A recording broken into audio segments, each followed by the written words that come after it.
in ways in different parts of our country. I pay carbon tax on the electricity and the equipment and the fertilizer that I use to run my farm. And you say that's imaginary? I would love to see how you're breaking that down, but what I am telling you... I think we can all agree that the Liberal Party doesn't want to admit that their policies are destructive and they are desperate to try to please both sides of the argument. Welcome to the Canadian Shield. My name is Sterling.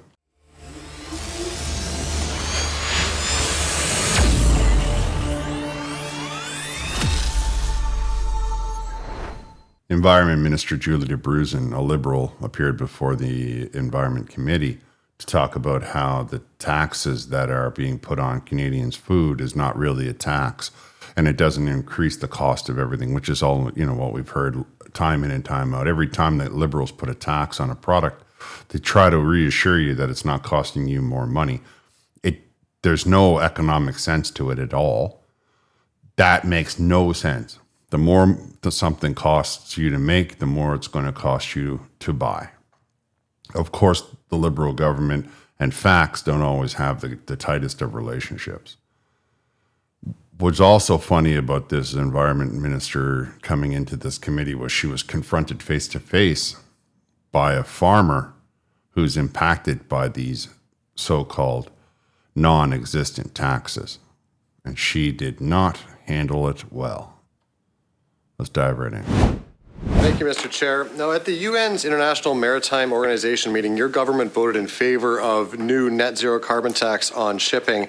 Witnesses told this committee that tax could cost up to $500 per ton, which will obviously get passed on to Canadians through higher prices of everything that we buy that's shipped here. Do you have any idea whatsoever what this is going to cost Canadians through higher prices? Thank you for that question, and through you, Mr. Chair. This has been a long-going issue that I hear from questions coming from the Conservatives, which is that the idea that any action on climate change is a net negative, not only for our country, but for the world. We know that the impacts of climate change... I'm just looking for the cost of the tax.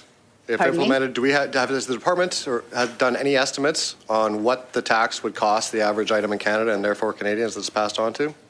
So as far as the policies that we have in place, we already, and I have said this before, but actions such as the industrial carbon price do not increase the cost of food for Canadians. I find it astounding that she still wants to push the narrative that taxes don't cost more money. On top of that, I think that we can see a lack of comprehension from the minister. She opened her answer by saying, thank you for the question, and then proceeded to display how she didn't listen to the question. He asked her specifically about a United Nations resolution putting carbon tax on all shipping around the earth. The single largest form of logistical transportation for our products in this world are on ships. We put it on a ship and then we move it to another continent. We put it on a ship, we move it to another country. We move it on a ship, we move it around the continent.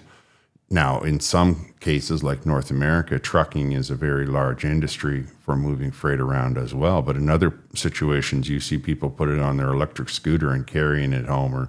We've all seen the images.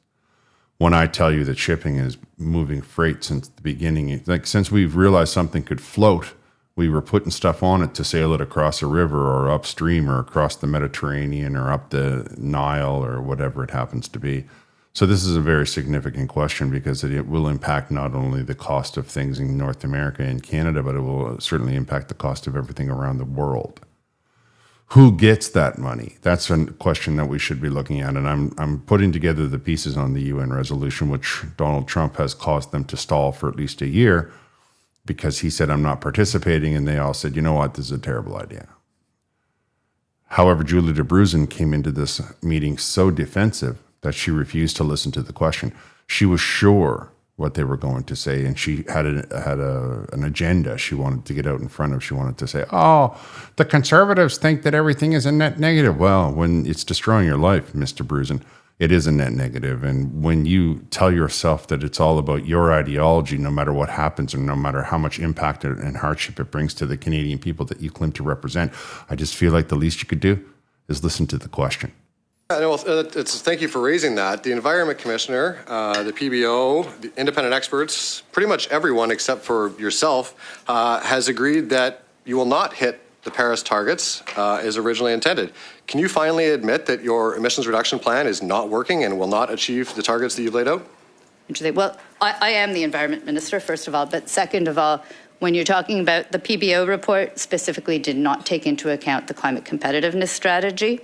And I if we thought that were wasn't going a to climate take into strategy, account, how you just said it wasn't a climate strategy. No, why would we need to take that I into didn't say account? that. I said there was an emissions reductions plan. That the climate competitiveness strategy does not replace the emissions reductions plan. So It everybody sets else out is wrong in specific saying tools. that we're not going to hit these targets, and you're right, and everyone else is wrong? What I have said, if you'd let me complete that one, is that we always knew that the targets would be ambitious. We could set low targets. We could have stood by lower targets, and they would be easy to meet. This requires us to stretch. We're determined to keep doing the work to meet them. Could you tell me the but gap in it's going to raw take numbers continued work. between what we expect the 2030 target, what the 2030 target is, and where we are going to end up in 2030? What is that gap right now? So an emissions reductions plan will be provided by the end of this year, which will provide more details as to exactly where those different numbers stand. Okay, so on the one hand, you're convinced that this emissions reduction plan is the answer to all of the problems, but on the other hand, you have no idea what those numbers are. How can you have told yourself you're going to know what the outcome is without ever having gauged what the results of your plan will be? On top of that, the idea, this new narrative that we always knew it was going to be a stretch, and I heard Vashi Capella say it best. She said, it's funny, I've read the legislation. I didn't see anywhere in there the Liberals' claim that this was going to be a stretch. Of course, it's not in the legislation because they are not, that wasn't their intention from the word go. They just felt like they were going to flex their muscle and bully Canadians into doing it in their very narrow, very short-sighted, very incomplete manner. We have Julie Babrusin, who's clearly carrying all of the water that Mark Carney will throw her way so that she can, much like Doug Ford, hope to get some crumbs from the table. What I'd like to point out is Ms. Babrusin claiming that we always knew it was going to be a stretch. It would have been easier to hit other targets, but this way here we can force Canadians to go hungry. We can force Canadians to go homeless. We can destroy the economy. We can flood our market with all kinds of unvetted individuals, because we didn't want Canadians to hit the target. We didn't want them to achieve the goal. We just wanted to tell themselves that it was all some stretch, and that if you can't get it, well, no big deal. We'll just destroy your life in the process, rather than do it in a controlled manner that would allow us to go step by step, which of course is what all of the individuals on the Conservative side have been saying now for, 10 years. And I can't for 1 second stress the amount of countries that have left the Paris Accords. Everyone, the world knows that the Paris Accords were unachievable, unattainable, and many of them have decided not to return and have in fact removed themselves, not just the United States. There are lots of countries that have removed themselves from the Paris Accords. What we see here is just another fanatic. In this case is a little bit worse because seems to be tying her fortunes directly to Mark Carney. Thing we do. You're going to keep on keeping on, and that's great. Could you tell this committee if there's any specific environmental or climate policy that is simply non-negotiable? It is a red line that would, if crossed, have you resign just like Minister Guilbeault did? Is there a single environment policy or climate change policy that the Conservatives will support and help us Minister, actually move forward on? I'm here to ask you the questions. This is not about you asking a member of the opposition questions. This is about you answering a question. Is there a line in the sand of a specific environmental or climate policy that if this government, despite your objections, decided to remove, you would have to resign over just like Minister Guilbeault did? My goal in everything I do is that we keep working to move our country to a low-carbon economy, to net zero, that we keep doing the work that we need to do. It's important for our future generations, and it's important to make sure that we're globally competitive. I would say two things. First, she didn't answer the question, and I am so sick and tired of Liberals thinking they're clever by just ignoring the question. We all realize you didn't answer the question. Everybody's aware of it. It's not like you gave some answer that, I guess there are people on the Liberal side of the aisle who fall for that kind of stuff. But I was looking for a direct answer to a direct question because that's the kind of world that Canada should be building. Direct answer to a direct question. You want to talk and preach about how you're going to be globally this and globally that. I believe that an attitude is also global, right? If your attitude is that you want to make sure the environment goes your way and the whole wide world has to follow your lead, well, then you should also be setting the example of being direct and straightforward and answering a question when it's asked of you, not weaving and dodging and telling yourself that you're very clever because you had avoided answering the question. Where I come from, the people I was raised with, the kind of culture I came from, the Canada that I understood, when you avoid answering the question, you're simply being rude. You're not being anything other than rude, ignorant. Pick your term. It's not a redeeming quality of an individual who expects to be referred to as honorable. Absolutely. There are studies time and time again, in fact, that say that the industrial carbon price does not increase the cost of So food. then what does it impact? Is it just impact the viability of farms, and so emissions, farms sir. get smaller? No, it does. It actually So farms does not. consolidate to bigger farms? Small farms aren't impacted by the industrial They're carbon not impacted by it all. So the carbon taxes that I'm paying as a producer are what, imaginary? The industrial carbon price applies to large industry. It applies in different ways in different parts of our I pay country. carbon tax on the electricity and the equipment and the fertilizer that I use to run my farm. And you say that's imaginary? I would love to see how you're breaking that down, but what I am With telling you, dollars, with real dollars. you wouldn't have a line, sir, that says anywhere industrial carbon price. Because it's hidden, dollars. yeah, but the price has It's gone not up on hidden. everything. It's not that. I'm just saying I don't see where you're seeing Minister, it. to the next question. You don't see the guy that's in the industry while you live in your downtown condo, the guy who's actually a farmer, but long before he was a member of parliament. The thing you have to hear, though, guys, is that she's saying, well, we don't put it on your bill, so therefore it doesn't exist. Now, the logic stream that is completely messed up with that is that if it doesn't exist, then why do you keep mentioning it? Somewhere along the line, you are penalizing people for carbon and putting that money directly into your pocket. It's not going, there's no, Mother Earth volcano that we're dumping all this money into and it's appeasing, Mother Earth or appeasing the atmosphere or anything like that. That money's going directly into your pocket. So you know that money is coming in. You know how much money you're making off of this tax. Where in your twisted logic do you feel that the individual is going to be eating that cost? How do you, in your mind, justify bold-faced telling the individual who's seen his prices go up, whose business is our agriculture, on all of his equipment, on all of his fertilizer, tell him that your actions are not costing him more money, and if they are costing him more money, you are expecting him to eat that cost and not pass that on to the consumer? What are you, 6? Do you have any idea about the way the economy works? And I don't want to cast shade on 6-year-olds, but 6-year-olds don't often understand the value of money, which apparently neither does the environment minister. Neither does the downtown Toronto individual member of parliament who thinks she's going to tell a man who spent his life farming how his business works.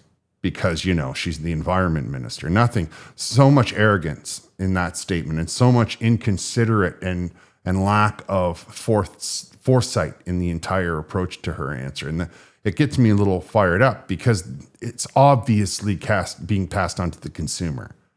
Any first-year economics person would know that, including Mark Carney. Anybody, all the bankers, all of the people doing the loans, all of the people selling the product, everyone is aware that the costs are being handed off to me and you. The costs are showing up at the cash register for me and you. And the Liberal government doesn't care. They want to live in denial, denial, denial, denial. That's all their whole tactic is. Never mind climate denier. These guys are economy deniers. Are you constitutionally impaired from saying the word oil pipeline? That's actually a very funny question. Does it matter to you if what words I use, appreciate what time the or not? hilarity of it. You said that there was a lot of discussion about the pipeline, but pipeline is a binary thing. It's either we build a pipeline or we don't. There's no middle ground. Do you support a pipeline? I support are provinces working together if they want to work together. No, but that is what the memorandum of understanding with Alberta is about. Ultimately, it leads to a pipeline or no pipeline, one or the other. Do you support a pipeline?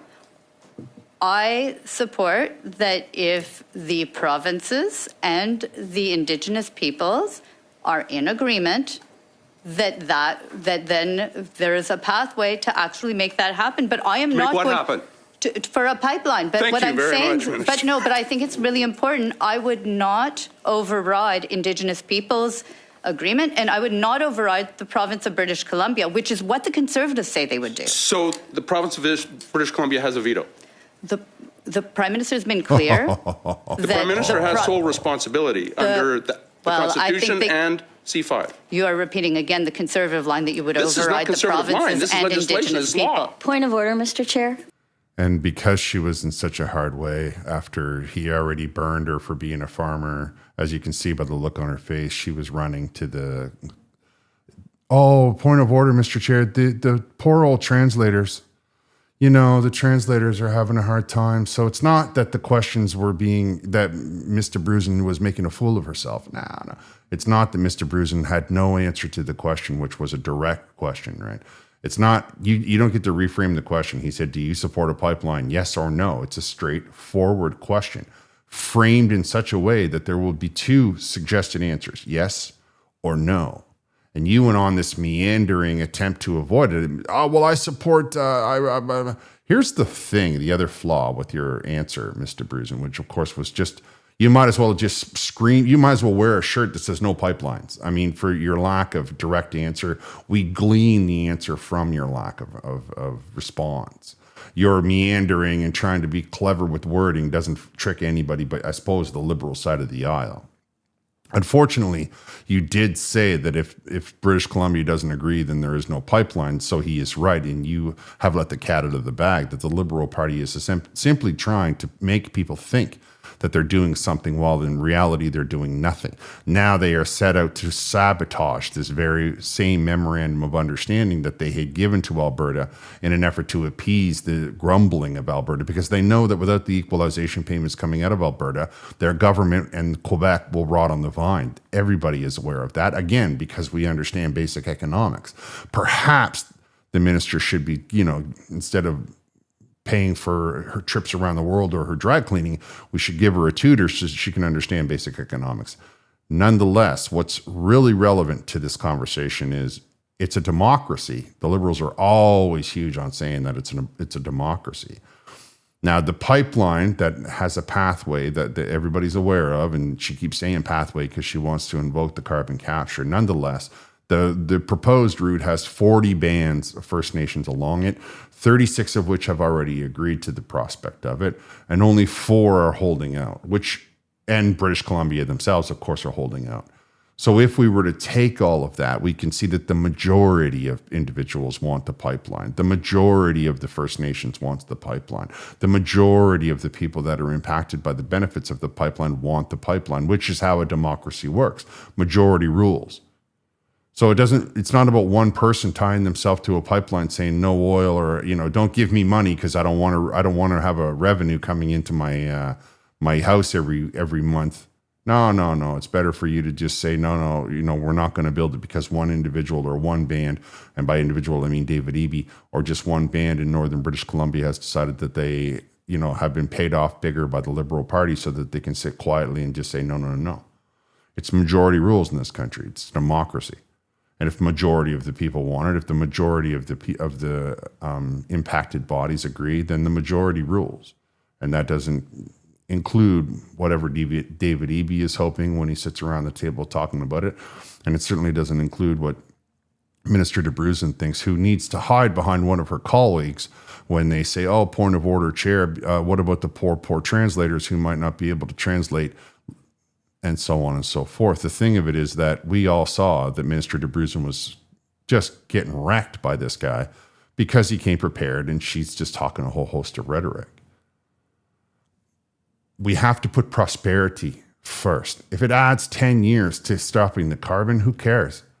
Because we need those this time right now, not 100 years from now, 1,000 years. She doesn't know what's going to happen. There's all kinds of, what's the expression?